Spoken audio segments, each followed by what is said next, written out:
Fantastic, wasn't that? Absolutely fantastic. That was session one. Now, remember, these are numbered. These sessions are numbered. And session one, which in fact enlightened us and also told us about a great space to be in. And this space will definitely connect you, and you will have great opportunity for interaction. And also, it will definitely keep you engaged thanks to M-Space. We say thank you to Tarushi Vikramasuriya, Engineer Product Service Innovation for Mobitel, and also Randula Vijayasinghe, the Account Manager, Zenith Mobile Solutions. Now, people, why wait? Why wait? Just vote. And you have a lot of time, but you can start voting. And this was the local session one, session number one. And that was, in fact, called Your Gateway to the Digital World in the company of M-Space.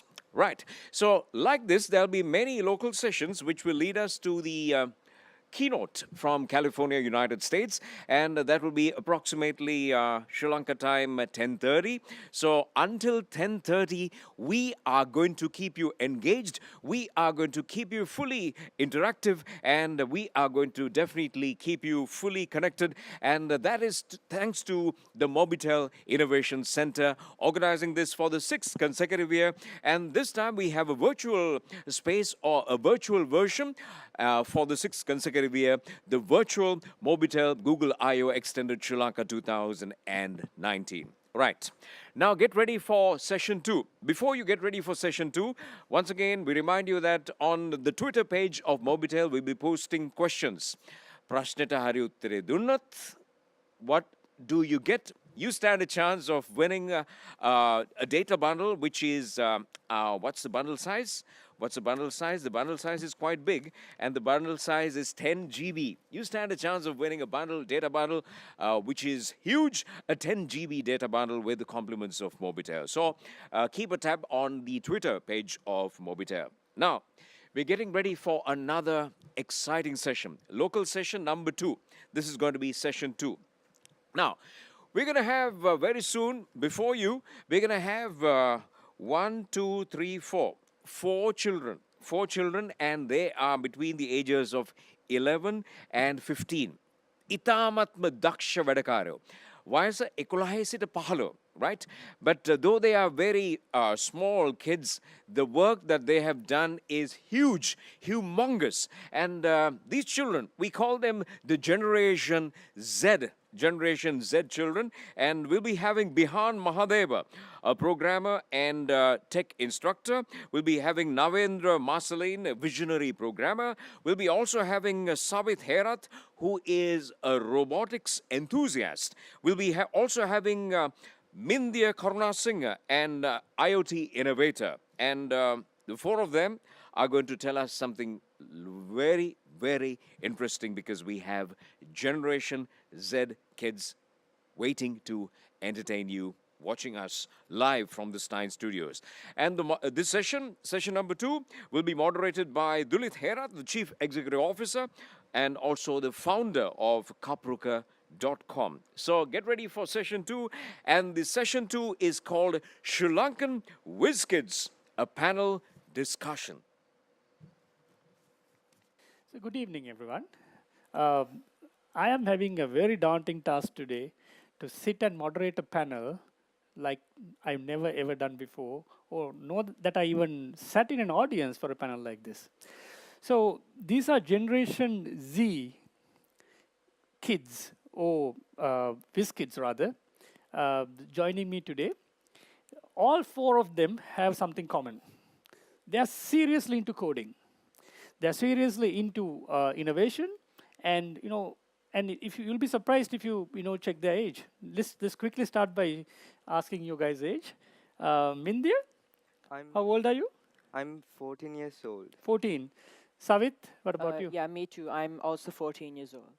Navendra, I just turned 13 years old. you just turned 13. Yes. Okay, and Bihan, And I just turned 16. 16. Yep.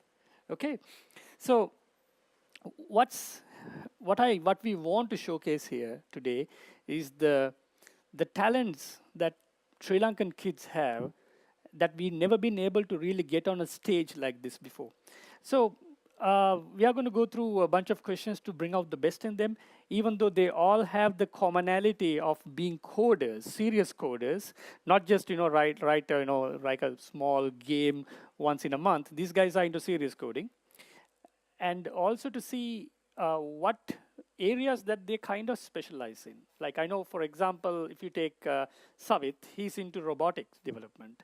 And if I take Navendra, I know you are into serious application development. And if I take Bihan, he wants to actually teach coding to others. So he wants to actually run a coding school. And if you take Mindya, he wants to develop IoT devices. So it'll be so interesting to listen to your stories. Now, let me start with Mindya. Mindya, tell us about a little bit about how you got into coding, and how you kind of carried through to today into your IoT. So when I was in my Montessori, I saw a robot game in ISL at Techno exhibition. Okay. So I got interested with it. So at at the age of grade 1, when I was in grade 1, I made a robot using Lego Mindstorm. Then my father taught me Arduino. Arduino, right? Then when I was in grade 4, I started learning Arduino, Right. and now I'm learning Python, C++, programming language. And you are also making IoT devices Yes. now, right? Okay, great. So I'll come back to more of your projects in a bit. Let's jump to Savit. Savit, what is your story? How did you get into all this, and where you are today? So, well, when I was 9 years old, I was first introduced to Scratch. It's a very basic coding language, and it all started off from a few lines of code, and then it went on from there. So I made very, very simple games. And at first, I was really reluctant to do it, but my parents really pushed me, and I started to like it before I knew it. And a few years back, I remember I made my own version of Pac-Man, and then I moved on into animations. And recently, I joined the international Scratch competition, and with over 250 projects, I ended up in the top 8, the semifinals. And I really like Scratch from that point onwards. But in the practical sense, Scratch, you can't do much when it comes to robotics. I also really like robotics as well, so I moved into C++. I took a couple of classes, and then I made projects. I started off from the start, and then I made better projects. I even made an Arduino car, and I'm working with sensors. Oh, excellent. That's a nice wrap up. Next, let me go to Navendra. What Right. is your story? So about 7 years ago, I was introduced to my very first. 7 years ago. Yeah, 7 years ago. So how old were you then? I was around Six. 6. Yeah, Right. turning 6 that year, and I was introduced to my very first multi-touch device. That was an iPad.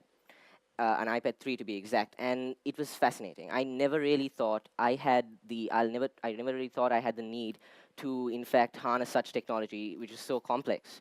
And then I became so fascinated with iOS and many other operating systems like Android. Right. And a few years ago, I started on my very first programming language, which was QBasic. And every time I would have an assignment to do, which I would have to code in front of my teacher and show her what I can do, I kept on asking myself, do I see people using my versions of these applications, which already exist, in the next 10 years? I realized, yes, these are going to help me to understand the very roots of coding, variables, and all of those other concepts. But then I realized, I think I can do more. I think I can push myself, and I can learn some more languages, and in the end come out with a really good application. So that's what I did. And a few years later, I didn't just make one application. I learned so many programming languages. I came out with my favorite C#. I developed multiple applications. Great. Nice wrap up on that. And Bihan, what is your story? Well, this goes back to 2012 when I was 9 years old. 2012, when you were Yeah. 9. Okay. So at that time, actually, I loved gaming. So my story is a little different. I was playing Need for Speed at those times, and then actually I knew literally everything about Microsoft packages and then the Adobe packages. So there was no other class that I could take in these computer science shops available in Sri Lanka. And while searching, when I was 10 years old, my father found a customized Java language class. So I took a couple of Java classes for like 1 year, but I didn't understand anything. And then again, when I was 10 years old, I again took another Java classes. So the second time I took Java classes, well, actually I understood something. So that's how my journey starts with Java. And then when I was 11 years old, I enrolled at a campus to start my degree in software engineering. So now I'm 16 years old. I teach programming online, and also I make a couple of games, iOS applications, and also I complete my software engineering degree by 2 months. Oh, excellent. So you said you are teaching now coding. Yeah. To how many students do you have? Well, I teach for 16,000 students online for over 30 countries in the world, and our content is daily accessed by over 8,000 students and consumed very well. Right, excellent. That's amazing. So, I mean, Mindy, I know you develop IoT devices, and that has been kind of your core area. Give me an example of something that you've built recently. So I built a device. So for example, if you open a tap and went some trip, your water will be run out. So I made a device to measure the water level, water usage by each tap. How It's does it IoT. work? Is there a sensor that you put There's on the yes. and it There's talks a, to? I'm through the internet.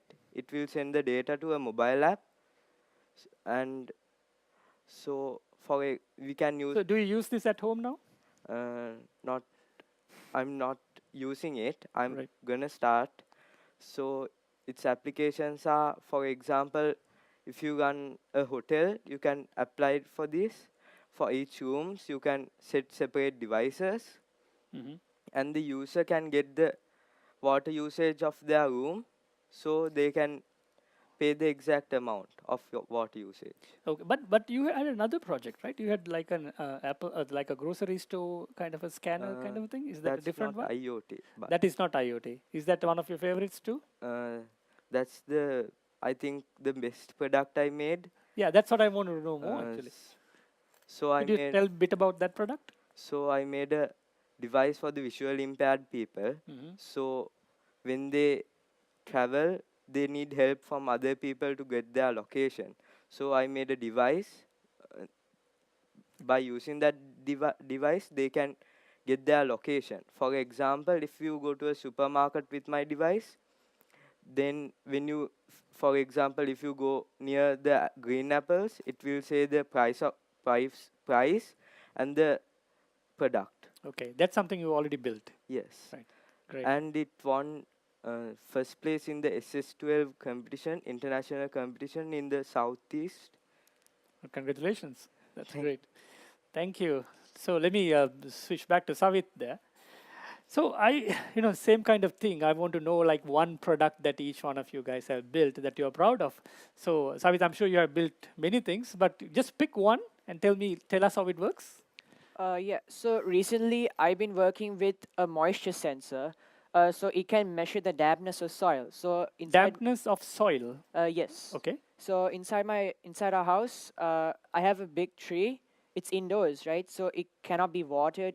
It doesn't experience rainfall and needs to be watered. And my mom tends to forget to water the Right. plant. So what I'm planning to do is the moisture sensor will be attached to the soil of that tree, and if it needs to be watered, it will send an SMS to my mother saying, "You need to water the plant." But what she does tell me is that I had to water the plant. So she comes and tells you to water it. Yeah. So it's a reminder to you rather. But this is something you have already built. You have a prototype at home.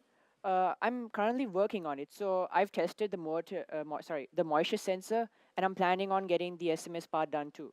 Right. complete What's the project. hardest part of this project? Do you think the SMS part or I believe it will be the SMS part. I searched online; it's quite complex, so I'm going to look through a bunch of videos to try and develop it further. right? Okay, excellent.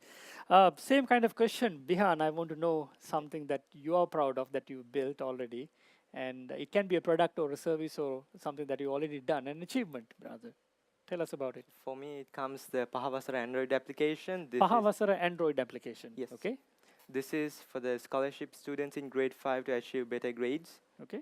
So this actually came because the current Pahavasara rush for the learning and for the classes. So to revolutionize it and then give a better simplified learning experience, I have made the Pahavasara Android application. So right now we How have, does it work? So is it just content? Is it having it a is lot of like, content that? well, yeah, you have to download the application, and then we have different kinds of paper models. So MCQ papers we have, and lecturers are making those papers and questions. So right now we have over 1,300. We have over 1,300 daily active users in the application. Okay, excellent. So how are you planning to make money from this? Well, actually, right now we have the AdSense going on, Or your ad is and going on? Right. what I wanted to do from this application is like, uh, right now the parents are pushing children just to pass their grade 5 scholarship exam. So what I wanted to show is that if a child passes the Pahavasara scholarship exam, Mhm. they get better self-confidence to themselves to do something. But if a child fails the exam, then they should also be managed by the parents to make sure that failure is something which is very important in life. Excellent. Thank you. So Navendra, I thought I'll give you a different one Okay. instead of asking for the favorite project. So what if I give you today after this show 10 million rupees to go do whatever you want, whatever you don't means not go shopping, build something, right? What do you think you'll go and build? Well, from the time I started programming, I've always wanted to actually start my own tech company. Your And own tech company. yes, Okay. so we would develop software, we would develop even hardware. And this would be a wonderful investment. So I can start that. I can hire labor, and I can bring together enterprise and bring together land. And I would develop not just one application, but over the years I'll develop multiple. And I So you would said you are going to hire people. Are you going to hire kids? why not? Right. So let's just think out of the box, and that's what my company is going to be all about. We're going to create a suite of applications like Microsoft, like what Microsoft does with its Office 360, and like word processors, Office applications, and a huge range of categories. And well, I'm But going to software development companies are a very competitive thing, right? There's so many. Do you think you will have some sort of a uniqueness?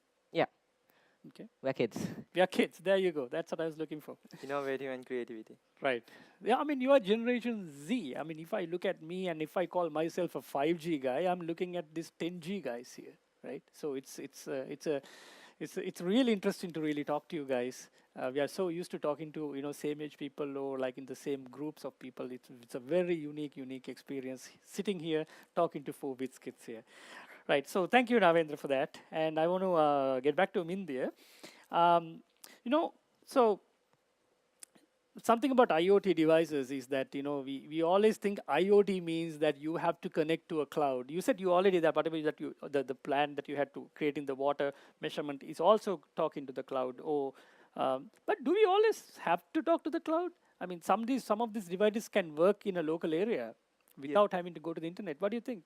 Yes, it's because if you're planning it, if you're planning to get over to some faraway place, so you have to use internet. Right. So if you doing this in your home, or so you don't have to get the data to the internet. So you see that not all IoT devices necessarily need to connect to the internet or the cloud rather, but it can also work in silos. Yes. You believe that? Okay. I'll jump back to Savit. So, what fascinated me about your project is, look, you are creating soil sensors that are, measuring water levels, sending SMSs, all these things. So you feel like somebody who is new to this will feel like, where do I get these devices from? How do I even get started? Isn't it so complex to send an SMS? You have to have the SIM holder to so many circuitry and all that, right? I mean, can you kind of explain how simple it is maybe for anybody to get into this? So if you look at today's world, there are many YouTube tutorials and kits readily available to help you with this. Even I mean, me, kits Kits, yes. readily available, okay? Yes. Go ahead. Yeah, it's readily available. So even though it's not as hard as it sounds, even me, when I started off my first few projects, I thought, oh no, this is impossible. But when I look at it on YouTube, it's so easy. It's step by step is there. The main thing is you need to get started, right? So once you get started, you can slowly escalate from there. and that's actually a problem in Sri Lanka because it's quite hard to find children who are interested in coding, and that is something that needs to improve. Right. Thank you. Great answer. Um, so I want to go to Bihar. So you want to really do a coding school. Yep. That's what I heard from you, Yep. right? That means really, everybody else wants to do coding and create products, but you want to actually, become teaching itself becomes your business. Can you tell me a bit about this dream you have of code? You said Code City. Is that Yep. what you want to call it? Exactly. Right? Tell me a bit about it. How it should be working ideally. So Code City is actually a business to teach kids coding by different secret recipes we have, and Secret recipes. exactly. So I can't ask. The great yes. innovative companies always have secret recipes behind them. So that is what Code City is, teaching kids and bringing them the next tech giants in Sri Lanka and providing the great innovative products right here from Sri Lanka to the world. That is what our main mission is all about. And obviously, as you said, this is a business. Everything we do is a business in the world. So basically, the business's main aim is to make pure profit. Right. So that is what Code City is. But also, what our main goal is to provide and make tech giants in Sri Lanka, make them the best engineers in Sri Lanka. But this is for how old kids? What is the age range that you're targeting? Well, this is obviously for the less than 18 underage kids in Sri Lanka. Okay. And so I cannot keep bugging you about this secret recipe? Any chance? We'll keep it to the future. There you go. Okay. Right. That's very interesting. So you think your age is not only your age and the kids, you think you have something very unique that it's a in-house sauce that you're going to use that's going to make a difference. Well, just Dulith, tell me about the KFC secret recipe if you know it. I mean, we don't know it, right? Just tell me one piece. No one knows about that. I have no idea about it. That's so there okay. you go. Okay, and they kept it for hundreds of years. See? So why not? Okay, good example. So Navendra, I want to jump to you. You built many applications, right? Yeah. I've been talking to you. So is there one application which is kind of something that you're very proud of? Kind of walk us through it Yes, there is this one application that I really love. that you built on your that I built on my own. right. So tech companies have been boasting about this one category of application for the past few years. And I was able to create this one thing in a few months. So virtual assistants are a type of software that use AI, What is artificial it called? intelligence. Version systems. Sorry, What's the name of this? a virtual assistant. A virtual assistant. Yes. Okay. So companies like Apple have Siri and Microsoft has Cortana. So these virtual assistants, they use artificial intelligence to understand their users' wants, needs, and whatever the user tells them to do, they evaluate. So I was able to create my own one, and I called it Ava, Augmented Virtual Assistant, and it could do a numerous series of tasks. And believe it or not, I put it up for my science exhibition in February, and I won first place for the computer science section and third place in the entire school. So I got a bit of money for that, yeah. And also, So let me ask you about Ava a little bit more. sure, definitely. So you know about Siri, you know about other ones that are out there today. You wanted to kind of reinvent the wheel there, or what was different in your? I wanted to refine what these companies were already doing. Okay. I wanted I would to love to hear one thing different that you may have. Definitely. Yes. So when you look at, let's take Siri, it cannot multitask. I mean, you can probably ask it to do 3 or 4, maybe 5 things at most. Okay. But my application pushed it to a whole nother level. It was able, you can ask it as many things as you want, as long as it's been programmed to respond to those things. So What as- language did you use? What libraries did you use? Yeah, so I used a language that I learned for this very specific program called Batch. It was a very simple language, very powerful though, because it's specific for Windows. So you can do a lot with it.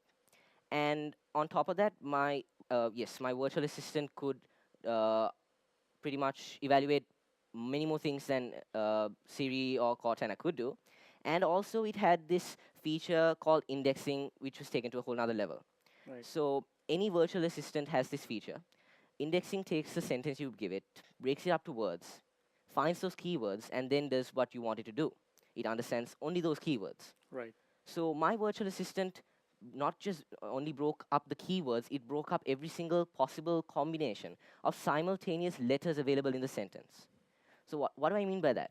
I mean that if you type in an entire paragraph of gibberish and just have one single word, which would be, let's say, WORD word in the input that you give to my application, it will read that for less than a second, detect that one word, and that word, it'll open up Microsoft Word.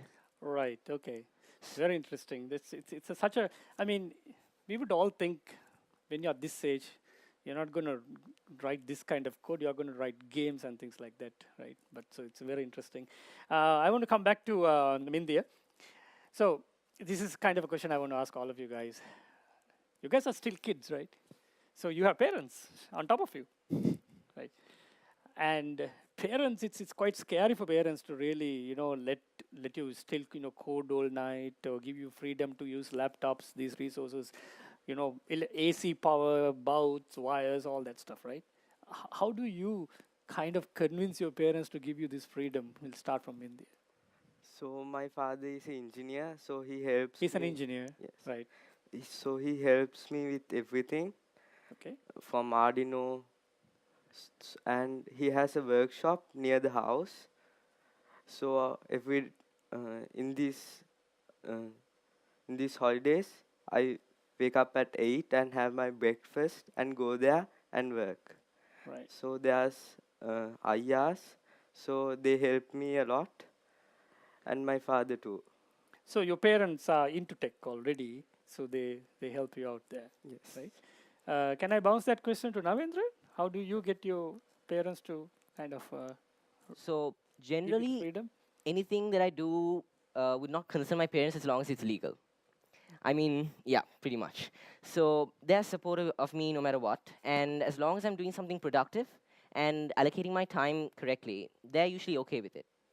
But they're against addiction and all of that, so they have certain So do time. they monitor you somewhat? Yeah, They do. they usually just take away my devices if I'm overusing them. Right, right. So Samit, what about what happens to you at home? It's quite similar to Navendra's. I do get carried away sometimes. So my parents set time limits, and I'm not allowed to bring my laptop or phone upstairs so they can monitor what I'm doing constantly. That's actually quite clever. Instead of taking it away, you can monitor and put a control. And I believe that it's very important that all parents have control of their kids, no matter what they're doing, whether it goes to gaming or being productive at coding. The parents should take controls. And there are many ways to control it, and it's not that hard. So yeah, it's best to start controlling the kids from the beginning. That's really good to hear from a kid asking you to control you guys. Yeah. So what you're saying is you have like an area where devices are allowed in the house. Yes, usually. And you're not allowed to take it away from there. So so you can't hide in your room and do whatever Yeah. you want, kind of thing. Usually it's situated at the dining table when I Right. look at So my it laptop. had visibility to everybody. Yeah. Okay. Right. So I want to come to Bihan one more time. So Bihan, I know first I met you last year, I think. You came to meet. You wanted to raise money for this Code City. Right? That's how I met you first. How has that been going? I know I referred you to the right people who will further support you, but not everybody wants to write a 15 million check or a 30 million check to a 15-year-old, right? But you are not giving up on that. How is that going? Well, I started that on 2018 October, where I met you, and then it has been going on for 6 months. I have been visiting for more than 20 investors and VCs, and have pitched my idea. So what I want to tell is, Bill Gates pitched his idea of Microsoft for 1,200 investors, and 900 people said no. 300 people were just interested, but 11 just invested in him. So we have to keep going no matter what. You just get rejections and no's, and that's what keeps you going forward, just to make this happen. So can I maybe open up to the audience and actually get whoever is interested to contact you, or have you already signed a deal with somebody? Sure. So we have we have several investors on the board right now, but Oh, we so you already have somebody on board, but Yeah. you can take more people in. exactly. We expect for more investors. So How anyone, much are you trying to raise? well, that goes from around 30 to 40 million. 30 to 40 million. Yeah. This is about revolutionizing the tech education in Sri Lanka and making the kids go to the next level. All right, that's amazing. So, Mindya, I want to ask you about the next device that you want to build. You are into IoT devices again. So what's the next device that's in your list that you wish you want to build? So I'm building a device for Kukuleganga hydropower station. So I'm making a water measuring device. So Kukuleganga is a runoff kind of power generator. So they need to get the data of the water level from the Kukuleganga. So Right.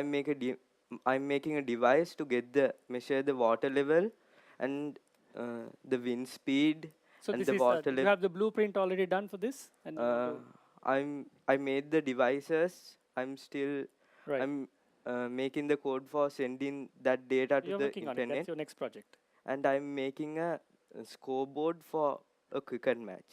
Okay. That's the main Lovely. thing. Good luck with that. So Thank I'm going to jump back to Savit.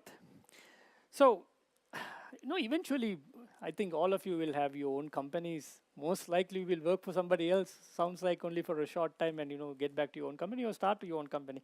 Do you have any ideas of it that if you are to commercialize a product or get into a business, something? Do you have a business idea with you? Yeah, I actually do. So most people have, sorry, everyone has a problem of not being able to identify how much of power they use in their house.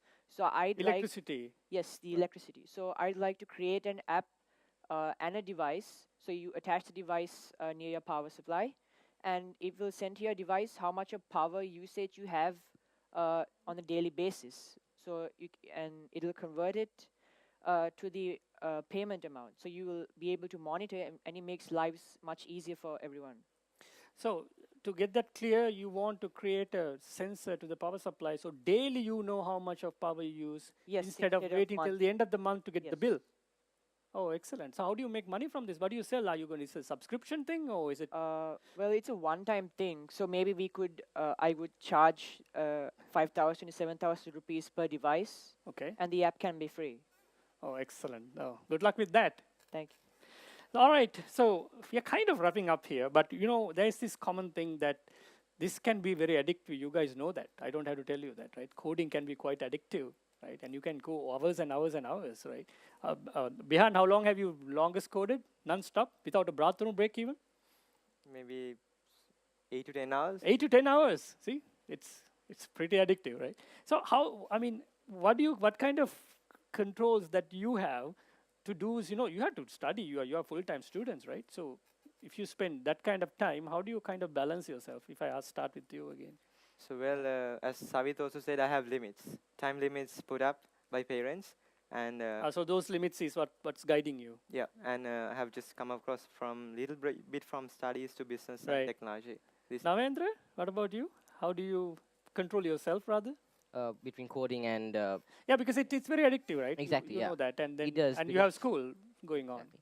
So the first thing that I would like to say is that the most important thing is time allocation, right? I don't only do coding and school. I have extracurricular activities. I do piano, I do choir, I do basketball, and I even do badminton. Badminton being my favorite, so credits up for that. All right. And so you really have to believe in yourself. You need to know that you can do this. You need to know that you have the time and you had to put so much effort into it. But eventually you'll get there. You need to know when to do what. Okay. So what you're saying is that extracurricular activities helps you to balance this kind of addiction. Exactly. Right. Okay. That's good. Now, I mean, does it still affect? What is your position in your class? If I don't mind asking. I was first. You're the first in the class. Yeah. Right. So there you go. So you're balanced it. What about you, Samit? Well, my longest time coding is 4 to 5. So yes, I would call it an addiction. But a way to occupy myself instead of coding is perhaps indulge into my hobbies, but not too much. Right. That's what Navendra also said. Yes. Has that affected your studies? What is your position in your class? I topped my class this You term. topped your class as well. So okay. Touch wood for all you guys. You guys seems to be on top of your class while doing amazing things like this. I mean, how better could it be? Now, I want to emphasize that this is just a beginning of this Whizz-Kids group, and Mobitel has pledged to take this to the next level and create a much larger group of find more of your caliber guys, connect them together, and meet, once a week, twice a week kind of thing, and really officially launch this WizKids thing, right? So thanks to Mobitel for that. One more thing, I mean, the next thing that, this is Google I/O, right? So we are really into telco kind of new things coming up. So 5G is something that we are all looking forward to. And if I ask maybe Bihan, are you looking, obviously I don't even ask you why you're looking forward to 5G, but what's 5G? If I ask a 15-year or 16-year-old. Yeah. Well, 5G can literally revolutionize how we do things right at the moment. So with 5G, there can be many new technologies and applications and more billion-dollar business opportunities coming up. But that is the speed. I mean, everybody knows it's going to be faster. Yeah. Right? But what else would be there than just being speed? Well, not only 5G, if we compare artificial intelligence and the next generation of technology, which are getting rapidly updated, the world can be literally changed in the next 10 to 15 years. Okay, but Navendra, what do you think about 5G? I think it's an amazing, revolutionary milestone that we made in networking. It's literally the next generation of networking. It's expected to upgrade our current 4G by tenfold, and it can So it's 10 times faster than 4G. Exactly, and it can go up to 100, I believe, 10 gigabytes per second. The minimum being 1 gigabyte per second. It's got reduced costs for transporting data, and also it's got high latency. So you mean lower latency? Sorry, a lower latency. Right. That'll be going backwards to 2G. Yeah, right. To 2G. And I think 5G provides a lot of opportunities, especially for IoT. It connects things much faster. Right. It provides wireless, automatic cars, all that. Exactly. All the rights, that kind of thing. So you've been the IoT guy. You must be the happiest about 5G. What do you think about it? Yes, it will help the IoT industry. So by using 5G, we can send data faster and quicker and Large safer. chunks of data. Yes. Right. Savit, are you looking forward to 5G? Of course, we all are. Yeah, it's going to be much faster than 4G, as we all know, and it's going to open up us to a lot of possibilities in the IoT industry, like he said. Yeah, like you said, we're just not talking about downloading a movie in a second. We're talking about self-driving cars and whatnot, right? So we're all looking forward to 5G, and it's definitely going to revolutionize the technology. Right. With that, guys, we are coming to a wrap. This has been such an amazing experience personally for me to sit with these 4 WizKids born here and made in Sri Lanka. Thank you very much, everybody.